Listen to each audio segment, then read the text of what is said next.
Hello. It's kind of a little bit dark and dingy out there.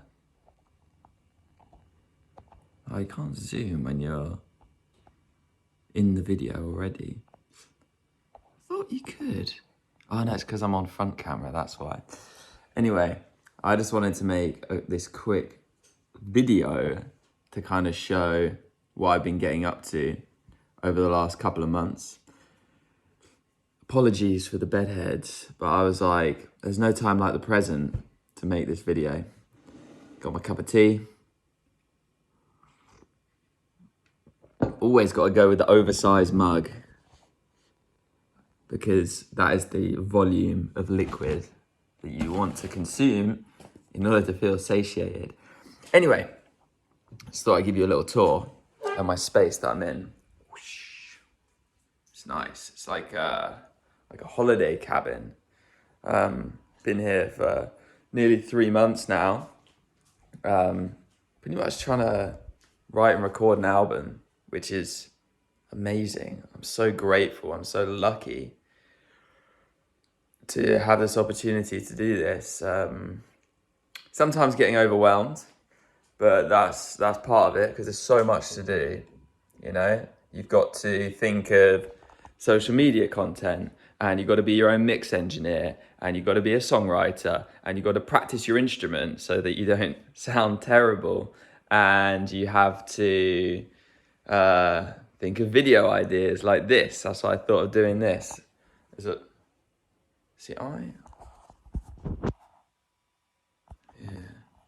Anyway, lots to do. Try not to get overwhelmed. One small step at a time. And initially, I had my setup on the table here, and I was like, I've got my nice view out the window, got all my amenities, and then I was actually not getting very much done. And that's when I decided to move all my gear into the spare room, lock the window so no natural light gets in. Here we are. So no natural light gets in. Just got my guitars on the bed. I'll show you from the back. Ooh, if I don't trip over the charger. So yeah, it's my very humble setup. This desk is so flimsy, and a couple of times I've been like annoyed and banged the middle of it. I swear I could cave in at any second, but it hasn't yet. Anyway, I thought I would quickly show you a project on my computer.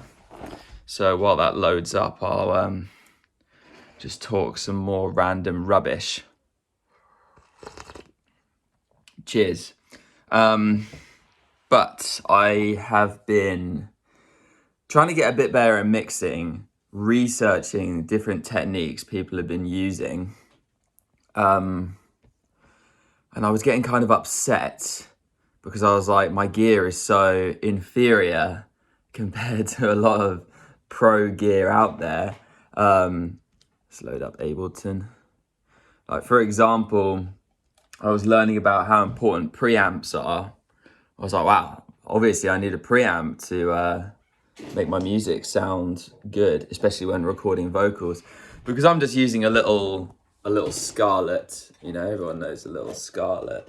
They're the best. They're so good.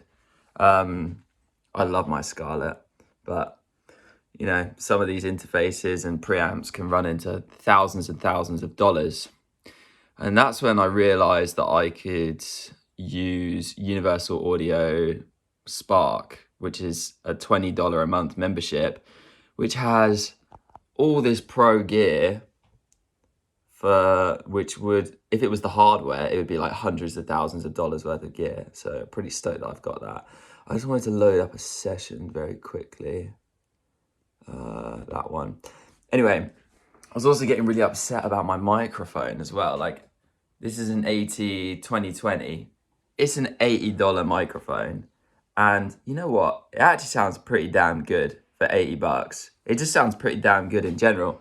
And I learned that Billie Eilish used an AT 2020 on Ocean Eyes. So if she can record Ocean Eyes on an $80 mic, I can record a half decent song on it, you know.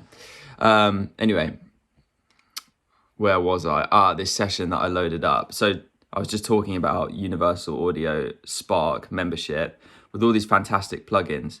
Anyway, I was doing a bit of research on Norah Jones because I love Norah Jones. She's one of my favorite artists, just a solid musician. Anyway, her debut album of the year, record of the year, absolutely cleaned up at the Grammys. So I scoured the forums to find out how they recorded that album. The engineer, Jay Newland, gave an interview explaining the different bits of gear that he used. And he was like, oh yeah, I would run through a Neve preamp, and then I went into a Manley compressor, and then into a tape machine to give a bit of tape saturation, and then I'd use an LA2A compressor just to give a bit of warmth to the vocal. Anyway, all of those bits of gear together would cost tens of thousands of dollars. However, on UAD Spark, you get all of the plugins that he used, and I'm over the moon about it. So what I did is I took Don't Know Why, which is probably my favorite song off of that album. I wonder if I can play a little bit. Oh yeah, I can. So I just ripped the instrumental, and then I was like, right, I'm going to try and record the vocal over the top using the vocal chain that they used in the original recording.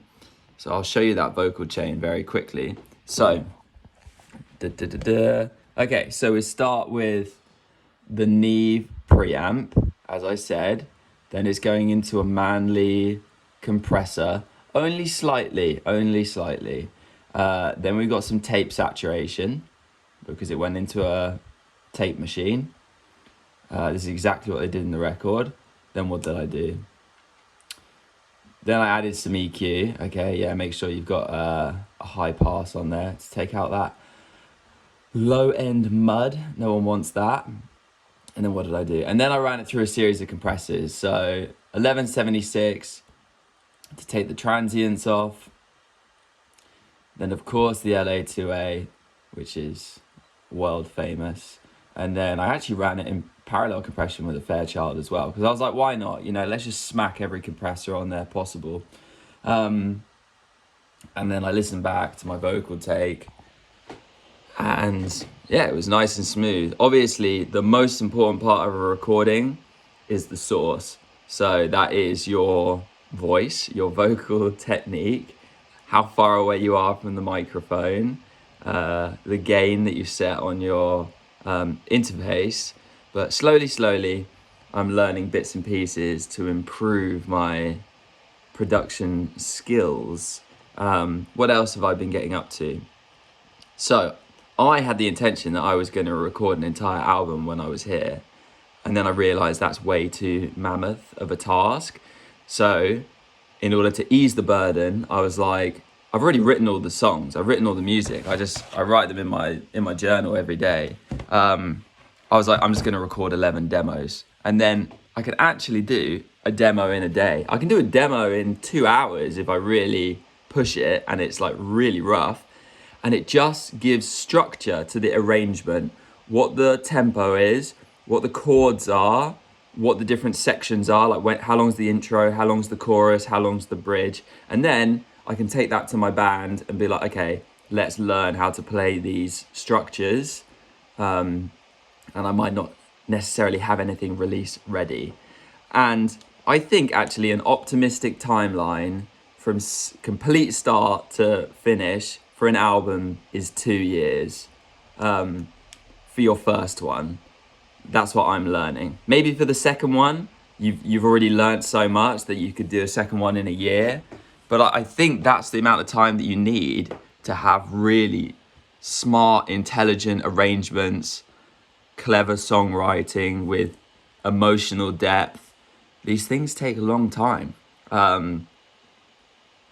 Yeah, but I'm absolutely loving the process. I'm a lot happier now that I've got direction, that I'm like, okay, my goal is to record 11 demos. Because it got to the point that I was procrastinating so much that I was like, oh my God, I'm gonna leave this trip, I'm gonna leave this house and have nothing to show for my time here. That was like huge alarm bell going off in my head with how little I was getting done. And I was like, oh, demos, it's no consequence. I don't have to cry about it. If I don't love the song, at the end of the day, I haven't put my heart and soul into it. And also my laptop just can't handle trying to fully record whole songs and put a million plugins on it. My laptop just has an absolute fit. So I might have to wait until I can upgrade some of my hardware at some point. But yeah, pretty happy. Also been learning a couple of solo guitar pieces as well. Sort of like instrumental vibe that I want to release. But I just need to practice them to get them good. And again, practicing a song to get a song performance standard, if it's a hard song, it takes at least a month. And then by a month, I'm like, actually, I'm only just starting to polish it. And then I'm like, maybe by 3 months, it'll be polished. And I'll be like, oh yeah, it's polished. But the difference between good and excellent is always in that last 5-10% of the detail. And maybe the quality of my performance between 3 months of practice and then 6 months of practice, you know, might change someone's opinion to be like, oh yeah, that sounded okay, to wow, that really resonated with me. And that's what you're aiming for. You're aiming for your art to resonate with people. Anyway, that's my mad ramblings. I kind of just made this video as documentation for myself so I can look back on it and remember this sort of time that I've had here. I'm going to go back downstairs and leave this cave. Yes, so I don't know. I kind of just like making videos ad hoc. I've sort of made this one all in one fell swoop without cutting or editing it. I kind of like that style where it's a bit more stream of consciousness. But yeah, back in the UK. I'm in the south of France, by the way. I don't think I mentioned. I'll show you outside. It's nice. It's nice. It's raining though, which ain't great. But look, we've got a nice French countryside here. So yeah, it's I just go running every day. Got the river down there. I've been swimming in it. It's cold, but invigorating. Yeah, so that's me. So I'm only here for another 3 or 4 weeks. Get these demos done, then back in the UK, practice these songs with my band if they if I can drag them along with me. Sometimes it's like pulling teeth. But yeah, if you've watched this far, thank you for listening, and stay tuned for more music.